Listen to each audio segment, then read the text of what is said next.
చూద్దాం ఛత్తీస్గఢ్ ఎన్కౌంటర్ పై ప్రధాని మోదీ స్పందించారు. ఆపరేషన్లో పాల్గొన్న భద్రతా బలగాలను ప్రశంసించారు. అద్భుత విజయాన్ని చూసి గర్విస్తున్నామన్నారు. మావోయిజం ముప్పును నిర్మూలించి ప్రజలకు శాంతి, పురోగతితో కూడిన జీవితాన్ని అందించేందుకు ప్రభుత్వం కట్టుబడి ఉందని కేంద్ర హోంమంత్రి అమిత్ షా చేసిన పోస్ట్ను మోదీ రీపోస్ట్ చేశారు.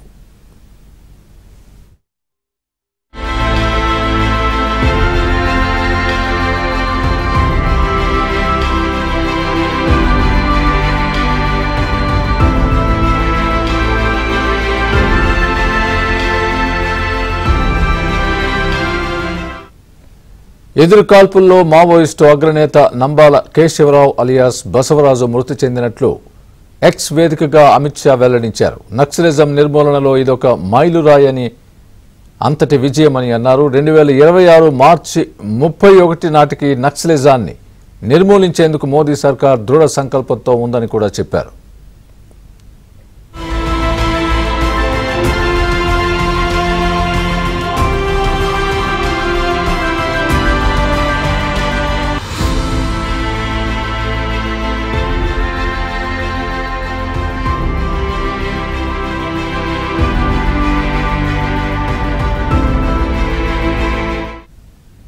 మాత్ ప్రాంతంలో పెద్ద ఎత్తున మావోయిస్టులు ఉన్నట్లు సమాచారం రావడంతో భద్రతా బలగాలు ఆపరేషన్ చేపట్టాయి.